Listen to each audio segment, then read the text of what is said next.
estuve este fin de semana en el Antel Arena, en la convención Montevideo Comics. Estuvimos viéndolo, sacando fotos ahí.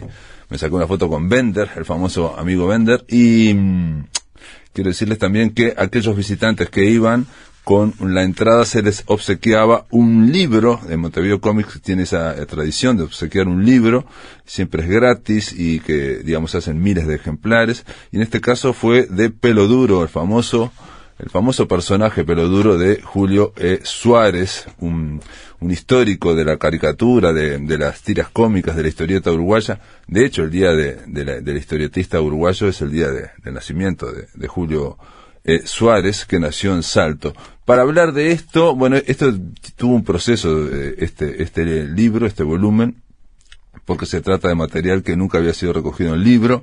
Se trata de la primera época de Peloduro, son las tiras aparecidas entre los años 1934 y 1938, y bueno, como decía, fueron por primera vez editadas en un libro, en un volumen que se llama Las novelas de Peloduro.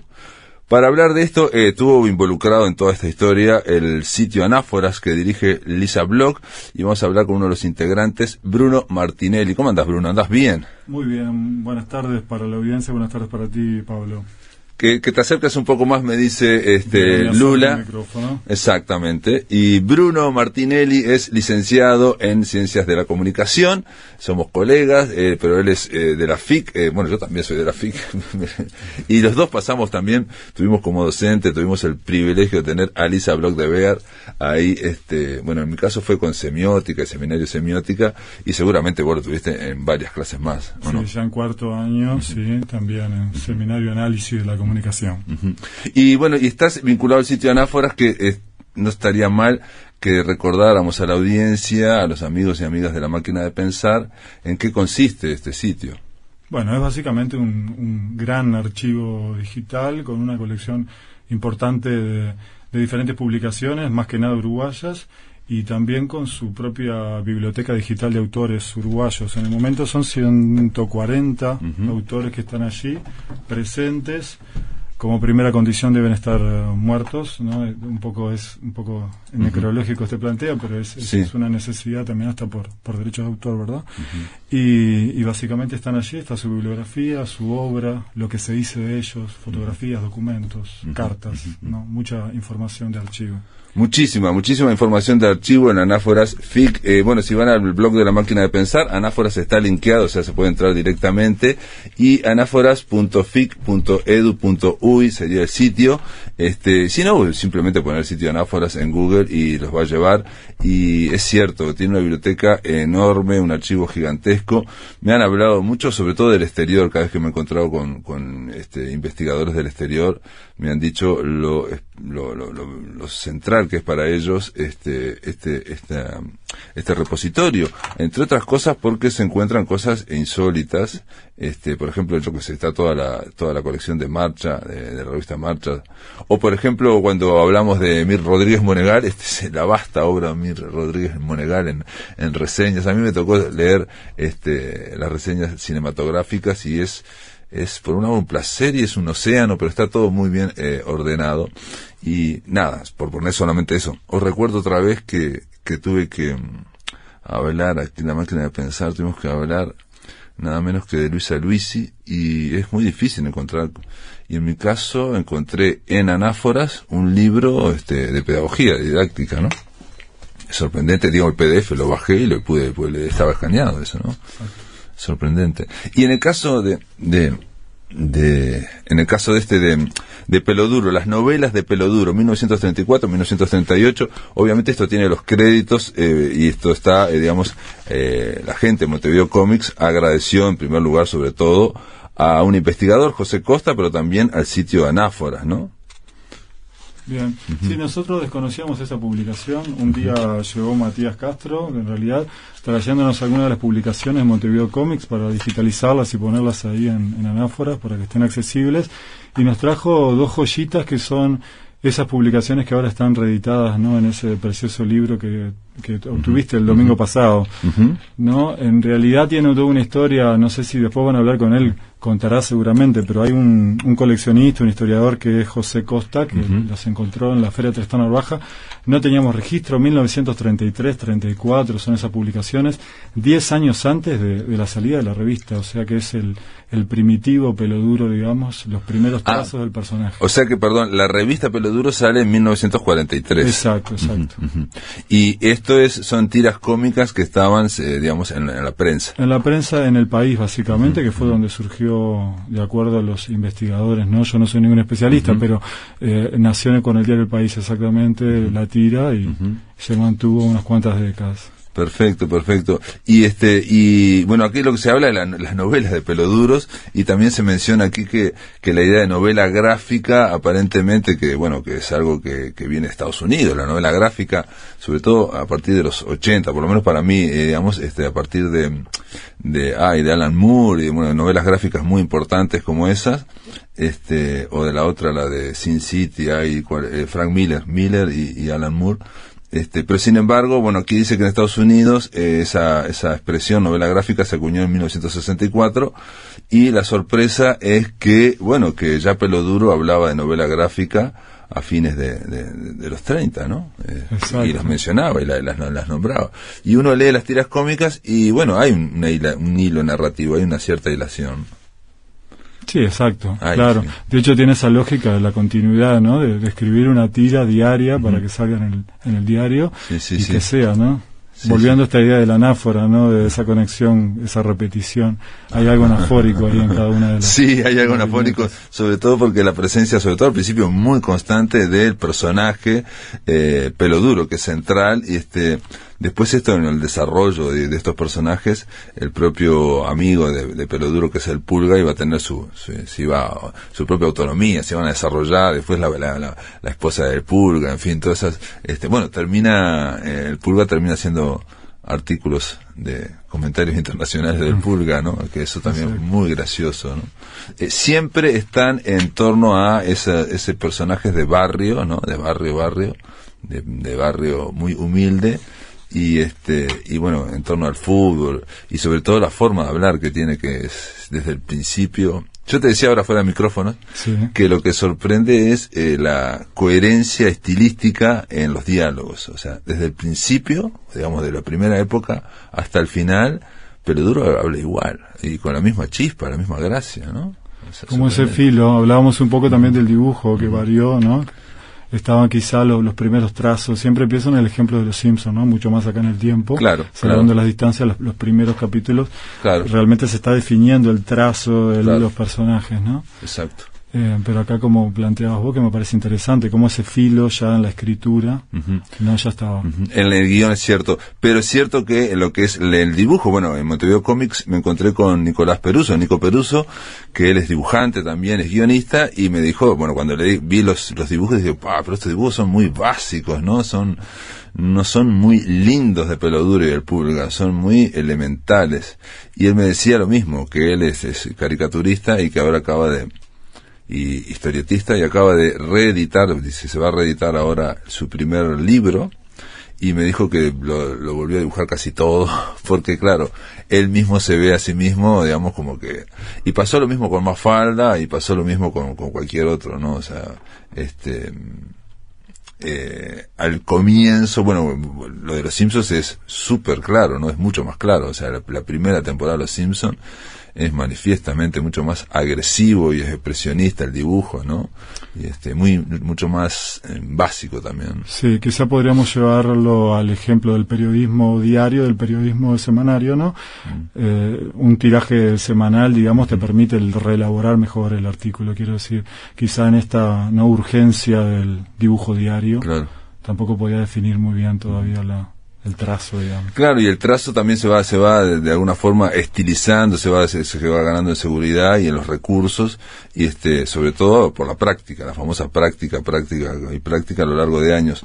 También es lo que decís vos, el hecho de tener que sacarla todos los días, debió implicar algo, bueno, una presión para sacarlo más lo más pronto posible, en el sentido de que no hay demasiada precisión o demasiado detalle. De todas formas es algo como de maduración, porque yo aquí estoy viendo algunos dibujos que están como publicidad, ¿no? De Pelo Duro y el Pulga, y aquí ya tienen totalmente, ya están definidos como estaban definidos, digamos, cuando se generó el trazo, ¿no?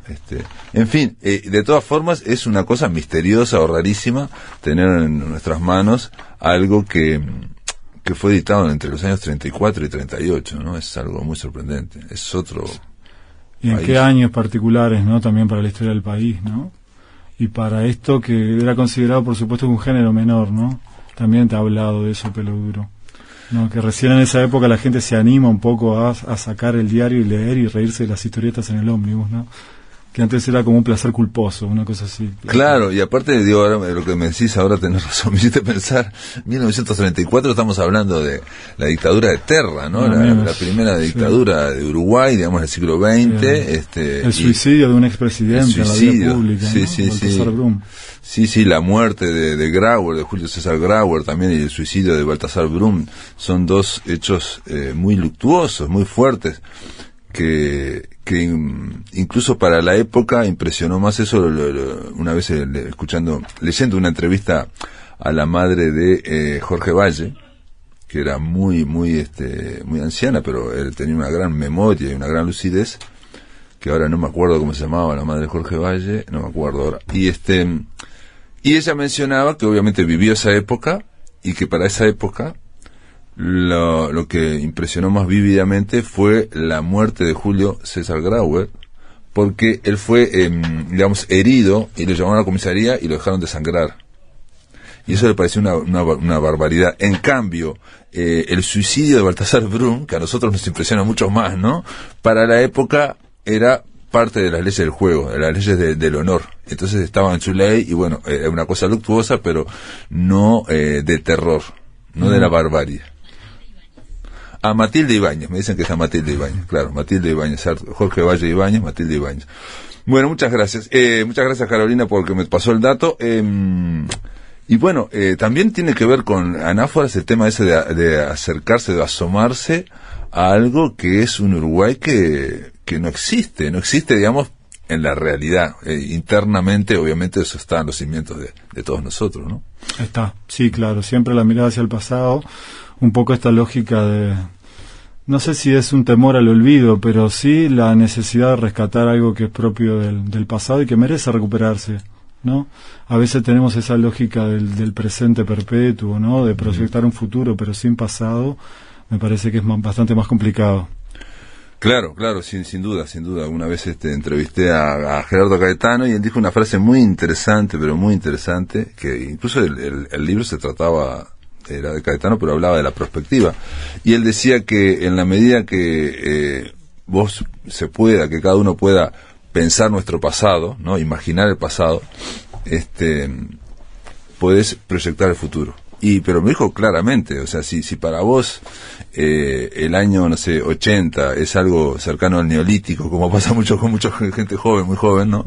Que les parece casi inimaginable. El siglo pasado, ¿no? Sí, el siglo pasado. El siglo pasado, punto. Claro, pero te dicen el siglo pasado y te dicen como que eso es lejanísimo, ¿no? Si no puedes imaginarte eso, tampoco vas a poder imaginarte 40 años para adelante. Bien, tienes un... En ese sentido, digamos, es una cuestión también de ejercicio de la imaginación y de proyección, de poder proyectarse, porque si uno no se puede pensar lo que era este país, lo que es en el año 90, tampoco vas a pensar lo que es este país dentro de 30 años, ¿no? 27 años. Entonces, tiene que ver con eso. Y después tiene que ver con el tema de que en un arte menor, muy menor aparentemente, para la época, para las condiciones culturales de la época, está atravesado por el espíritu de la época también. El espíritu de los tiempos está ahí. Exacto. Sí. El ambiente del conventillo, ¿no? Que era algo que quizá no era tan propio de la década del 30 y del 40, más del 900, pero está esa dinámica, ¿sí? Esa mezcla un poco también entre lo inmigrante, ¿no? Esa sociedad un poco al borde, ¿no? Sí, totalmente al borde. Que ya le había trabajado, no sé, Florencio Sánchez en el 900, ¿no? Y que en alguna medida él lo retoma también. casi como un género. Y una mirada muy urbana, ¿no? O sea, como es algo que solamente puede darse en la gran ciudad. Sí, para un tipo que es del interior también. Ah, que es de Salto, tenés Creo razón. que alguna vez se escribió sobre eso, ¿no? En realidad le costaba ubicar exactamente a estos personajes como montevideanos, como que él quería un poco que sean en algo, sean de Salto también. Claro, porque también son una especie de, digamos, un barrio mítico, como quería Borges, ¿no? Una mitología de Puñales. En el caso de Peloduro y el Pulga, lo que hay es el tema del fútbol, cosas muy primarias, el tema económico, constantemente, son gente pobre. Sí, o sea, la venta de diarios asociada, ¿no? El canillita asociado a ese ambiente. Sí, y el tema, por ejemplo, también de la violencia, ¿no? Van a jugar un partido de fútbol y saben de antemano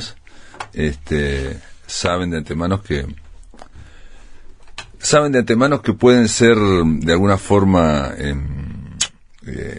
van a la violencia, o sea, van a jugar ese partido de fútbol y van a ir a la violencia, y de hecho van y se dan con todo, ¿no? Exacto. Es algo muy sorprendente. Bueno, y a ver, me dice acá que está me dice que está Matías Castro. Sí, me dice que está. Bueno, y lo que te quería comentar de Peloduro también. Pero vos lo leíste también, esta novela, ¿la leíste? Algunos pasajes los leí, no me sí. encargué yo de digitalizarlo, pero ya está, la versión original ya está subida a la plataforma, a Anáforas, ya se puede consultar. Es un formato más chico, estuvo bueno esto que hicieron, que agrandaron un poco el formato para facilitar la lectura. Pero... Perfecto. Entonces vamos a linkearlo a la máquina de pensar también, ahora tengo que buscarlo, vamos a linkearlo también esa parte para así se puedan, los amigos que nos están leyendo, nos están escuchando del interior, ¿no? Porque esto obviamente es lo que tienen afuera, que va a llegar a distintos lugares. Me dice que está Matías Castro, ¿está ahí? Matías, ¿estás? Encantado de hablar con ustedes, gracias por la comunicación. Estamos hablando aquí, Matías Castro, junto también estamos con Bruno Martinelli del sitio Anáforas, y estábamos hablando de las novelas de Peloduro, esto que es por un lado asombroso, hablamos con Bruno de tener un material de los años 30, ¿no? Del año 34, 38, también estamos hablando del dibujo, que el dibujo como es muy, es de la primera época, no es el Peloduro que conocemos, sino el Peloduro más básico, más elemental. Sí, exactamente, sí. ¿Cómo se llama? Eso, claro, corresponde al... El libro recopila las primeras 200 tiras de Peloduro. Un segundo que voy a bajar el volumen del teléfono porque tengo como un retorno muy extraño. ¿Ah, sí? A ver, pará. Sí, ahora... ¿Y ahora? No, ahora no, el volumen. Está, hay que ir. Ahora sí. Perfecto, ahora sí. Dale. Les contaba que el libro recopila las primeras 200 tiras de Peloduro publicadas en el diario El País. La peculiaridad del libro que publicamos para Montevideo Comics es que en realidad es una reedición semi-facsimilar, porque no es facsimilar del todo, dos álbumes que recopilaban esas tiras.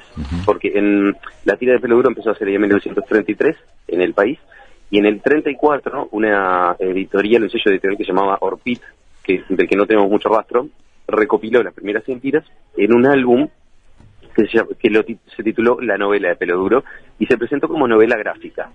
Que eso es toda una peculiaridad, porque en realidad el término novela gráfica se empezó a aplicar en Estados Unidos en los años 70, supuestamente fue acuñado allá en Estados Unidos por Will Eisner, uno de los maestros de la historieta. Sí, de Spirit, ¿no?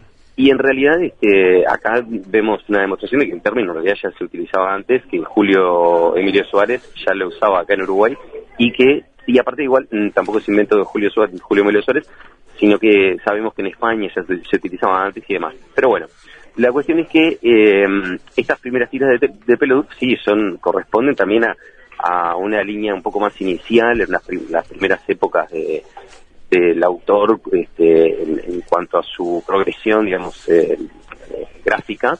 Sí, al trazo, también, al trazo, no hacia al guión, no, a la gracia del guión. Exactamente, ¿no? Sí, pero aparte que es un proceso como un poco inevitable en un artista que trabajó durante tanto tiempo en una historieta, porque Peloduro llegó a tener más de 3.000 tiras.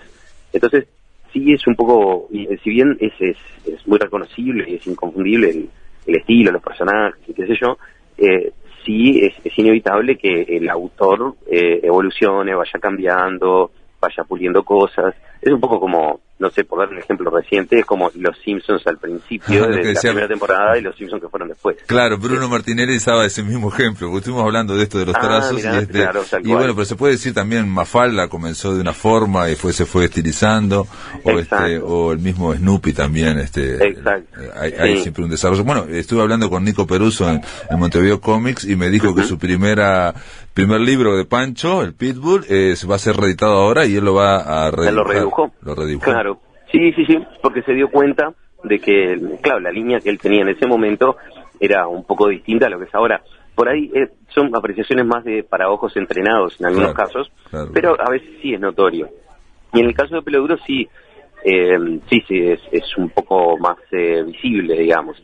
Y claro, el training que da el trabajo en una tira diaria, el producir todos los días dibujos para la prensa, entrena mucho la mano, el ojo, la vista, qué sé yo, un montón de cosas. No es muy distinto que si alguien se pone a hacer gimnasia todos los días, qué sé yo. Exacto. Hay un momento que se evoluciona.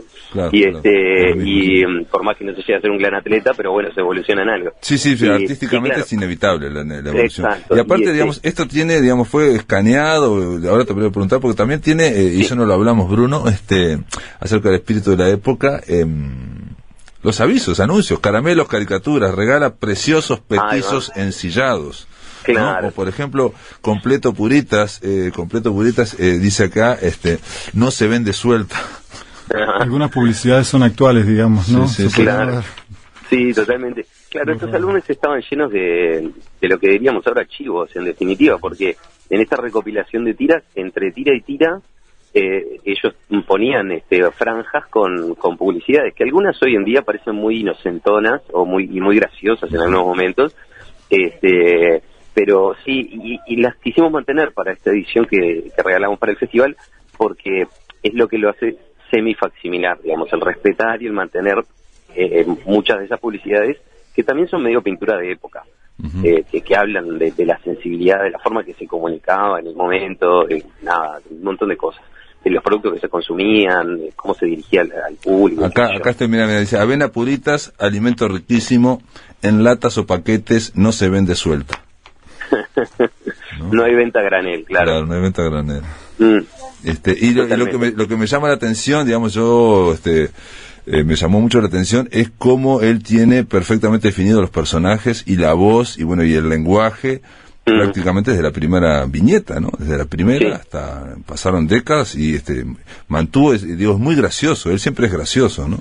Sí, totalmente. Él tenía una cosa que para mí es la clave o una de las dos claves, creo yo, de por qué la popularidad y el arraigo de Pelo Duro, que una es el imitar el habla popular, el habla cotidiana, más que nada, ¿no? Esa cosa coloquial. Pero de barrio y de clases bajas. Barrio, ¿no? Exacto, y esa cosa de que uno habla mal, o sea, no se habla como se escribe, digamos, por decir así. Claro. Y uno se come letras o habla rápido, qué sé yo, dice el primer no sé qué cuando debería ser la primera algo, no sé, cosas así.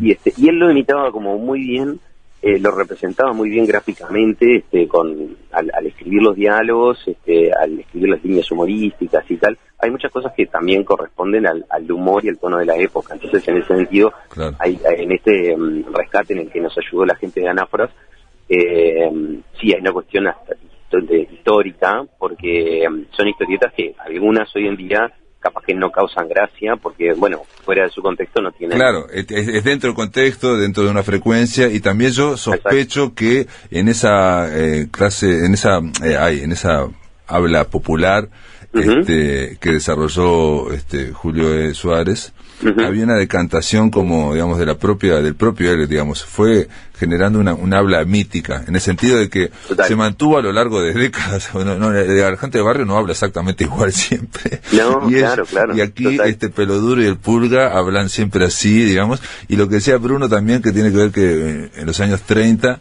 estaban las olas de inmigración, ¿no? En la sociedad uruguaya, ¿no? Que ya habían llegado, me refiero, pues se estaban asentando y en los barrios, ¿no? Uno se imagina el cerro, la teja, en fin, y sí, era mucho más palpable eso, mucho quizás, más, claro. Sí, totalmente. Y bueno, yo lo que decía que para mí hay dos claves del porqué de la popularidad. Capaz que hay gente que pueda encontrar otras cosas incluso, Pero una es eso, la forma en la que hablaban los personajes y el tono del humor, ¿no? Cómo sintonizaba eso con el público de la época. Aparte porque todo el mundo leía diarios, entonces tenían una llegada muy alta.